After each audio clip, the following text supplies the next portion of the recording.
जय Hind. Citizenship amendment act 2019, मुझे पता है मैं जो वीडियो करने जा रहा हूं, बनी बात है, इसमें गालियां भी पड़ सकती हैं, इसमें लोग मेरे को भक्त भी बोल सकते हैं, इसमें गद्दार भी बोल सकते हैं, बहुत सारे लोगों को इससे तकलीफ भी हो सकती है। लेकिन सुनो बे, अगर ट्रेंडिंग के लिए करना होता तो हमने तब वीडियो कर दिया होता जब पूरे देश में ट्रेंडिंग चल रहा था, हैशटैग भी ट्रेंड हो रहा था, सीए सपोर्ट या CA oppose, I support CA, I oppose CA, ये सब ट्रेंड चल रहे थे, हैशटैग चल रहे थे। मैंने तब नहीं किया। अब आते हैं, रही बात है, आपको अगर लगता है कि मैं कुछ गलत बोलता हूं, वो आपका अधिकार है, आप मुझे गाली बकी, आप वीडियो के कमेंट में जो लिखिए, मैं कमेंट छोड़ के रख रहा हूं खुला। हो सकता है मैं बंद भी कर सकता, फिर तुम्हारी भावना रखी रह जाएगी, लेकिन मैं चाहता हूं जिसको जो लिखना है लिखे। दो चीजें बड़ी क्लियर है और बता देता हूं, आज बड़ी ओपनली कहता हूं, मैंने पूरा एक्ट पढ़ा, मैं तुरंत नहीं आता हूं, मैंने वचन दिया था इसलिए आया हूं, पूरा एक्ट पढ़ा, लोगों से बात की, और लोगों से बात करने के बाद मेरा यह निर्णय आया कि ये एक्ट किसी भी प्रकार से देश के खिलाफ नहीं है, भारत के मुस्लिमों के खिलाफ नहीं है। मैं भारत के इस एक्ट का, सिटीजनशिप अमेंडमेंट एक्ट 2019 का खुला नंगा समर्थन करता हूं। अब सवाल ये आता है कि मैं समर्थन क्यों कर रहा हूं और मैं विरोध क्यों नहीं कर रहा हूं। बहुत सिंपल सा सवाल है। हमारे फॉर्मर प्राइम मिनिस्टर साहब मनमोहन सिंह साहब ने भी पार्लियामेंट में इसी के बारे में कहा था, और उन्होंने भी कहा था कि जो भी नागरिक हैं, जो माइनॉरिटीज हैं, जो दूसरे देशों में माइनॉरिटीज हैं, उनको, जिनको प्रताड़ित किया जा रहा है, उनको हमारे भारत में वापस बुलाना चाहिए और उसकी नागरिकता देना चाहिए।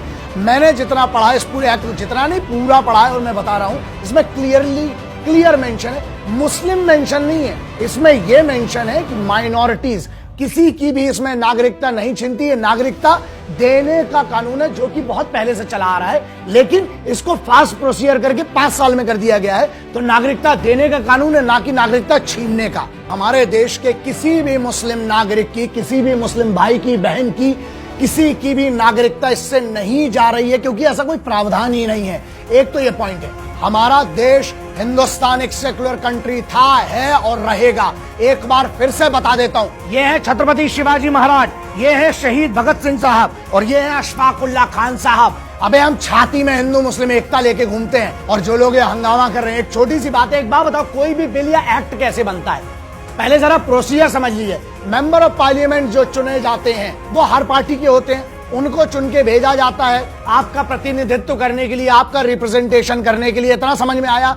वो लोग लोकसभा और राज्यसभा में, पार्लियामेंट में एक बिल पेश किया जाता है, अगर समर्थन होता है उसका तो उसको पास कर दिया जाता है, वो बिल एक्ट में कन्वर्ट हो जाता है। फिर उसके बाद यही चीज, प्रोसीजर जो है वो पालन किया गया है, इसमें भी वही किया गया है एक्ट बनाने के पहले, और राजपत्र होता है, राष्ट्रपति की उस पर मोहर लगती है। फिर इतना सर्कस और हंगामा क्यों खड़ा किया गया? रही बात सीए, एनपीआर और एनआरसी को जो कनेक्ट करके जो बात करें, मुझे भी पता है, वो भी आर्ग्यूमेंट मैंने सुना है, पढ़ा, स्टडी की है। पहले एक काम करते हैं, एनआरसी को आने देते। इनमें से जितने देख रहे हैं जो गाली लिखेंगे, जो इसका विरोध कर रहे हैं, मैं एक सीधी बात बताऊं, एनआरसी पढ़ा है? कोई भी है जिसने एनआरसी पढ़ा है? अगर एनआरसी भारत के मुस्लिम भाई बहनों के खिलाफ या किसी भी नागरिक के या माइनॉरिटी के खिलाफ हुआ, मैं आपके साथ खड़ा होऊंगा, और नहीं हो तो मुझे जो बोलोगे मैं वो हारने तैयार रहूंगा। मैं आपके साथ खड़ा होकर, फिर चाहे सत्ता से लड़ना पड़े, चाहे किसी से भी। किसी के बाप की औकात नहीं है कि तुमको हिंदुस्तान से बाहर निकाल दे। अगर तुम हिंदुस्तान के नागरिक हो, तुम्हारे बाप दादा यहां रहे हैं, अगर पेपर दिखाने की बात आएगी, दोस्त मैं भी इधर ही हूं, आप भी इधर ही, हम सब हिंदुस्तान में हैं, हम खड़े होंगे ना, हम लड़ेंगे इस बात के लिए। जुबान देता हूं मैं आपके साथ रहूंगा, लेकिन अभी तक मैंने एनआरसी नहीं पढ़ा है। जब आएगा पढ़ूंगा, और जरूरत पड़ी और अगर संविधान के खिलाफ हुआ तो तुम्हारे साथ खड़ा होकर लड़ूंगा। रही बात जो हमारे इधर चल रहा है ना, मैं आपको बहुत क्लियर समझा दूं, मेरा व्यू इसमें क्या है, बहुत सिंपल है।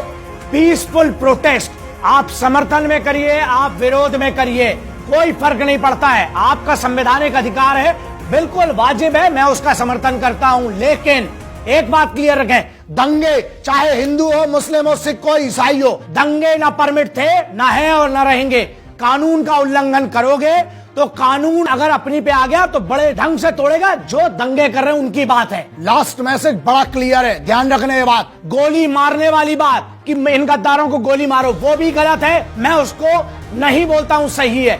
दूसरा, छोटे छोटे बच्चों के दिल में नफरत पैदा करना, जो भी हमारे खिलाफ होगा हम गोली मारेंगे, उसको डंडा मारेंगे, ये करेंगे, वो भी गलत है। और जो लोग वहां पर प्रोटेस्ट कर रहे हैं उनके ऊपर जो गोली चलाई गई है वो भी गलत है। मैं बहुत क्लियर हूं, इतना गूदा रखता हूं बे, जो सही है सही को बताना, जो गलत है वो गलत बताना। तो ये बड़ा क्लियर है मेरी तरफ से कि मेरे लिए वतन के खिलाफ, वतन के तिरंगा, वतन की मिट्टी, वतन का संविधान और वतन के शहीदों के खिलाफ जो भी जाएगा, चाहे वो किसी पार्टी का हो, चाहे किसी लेवल का हो, मेरे को घंट फर्क नहीं पड़ता। और मैं जब अपने पे आऊंगा तो मेरे को जिसकी जहां औकात दिखाना है मैं दिखा दूंगा। हिंदू मुस्लिम एकता के लिए इतने साल से लड़ते आए हूं पागल जैसा। अगर तुम लोगों को ही नहीं समझना तो कोई नहीं सुधार सकता। आपस में मत लड़ो बे। बेरोजगारी एक सबसे बड़ा मुद्दा है। जरा अपने बच्चों को पढ़ा लिखा के हमें ऐसा करना है, स्किल देना है जिससे रोजी रोटी आ सके। घंटा शिक्षा एजुकेशन है जो हमारे इधर, उस पे अपन लोग को लड़ना पड़े। अरे हम कहते हैं जब शहीद मरता है वहां पर तब काहे नहीं होते बे आंदोलन में। यार आपस में मत लड़ो, मिल जाओ। वतन की ऐसी तैसी तुम ही लोग कर रहे हो लड़ के साला आपस में। क्यों लड़ना है बे? अगर किसी को प्रॉब्लम है सीधे सुप्रीम कोर्ट जाओ, 1,00,000, 2,00,000, 5,00,000 पिटीशन दायर कर दो। मैं कहता हूं सुप्रीम कोर्ट अगर कहेगा CAA गलत है, मैं सुप्रीम कोर्ट के साथ जाऊंगा। या तो सुप्रीम कोर्ट का निर्णय, संविधान मेरे लिए बड़ा है।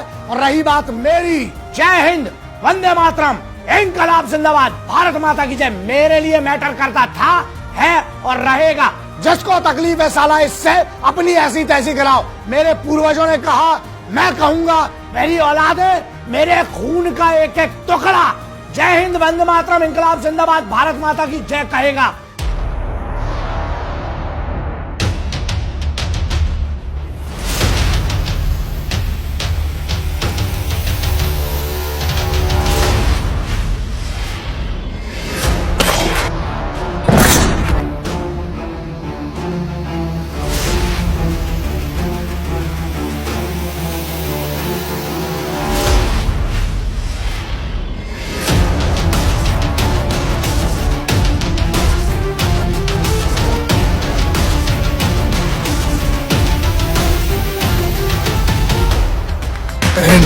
वंदे मातरम, इंकलाब जिंदाबाद, भारत माता की जय।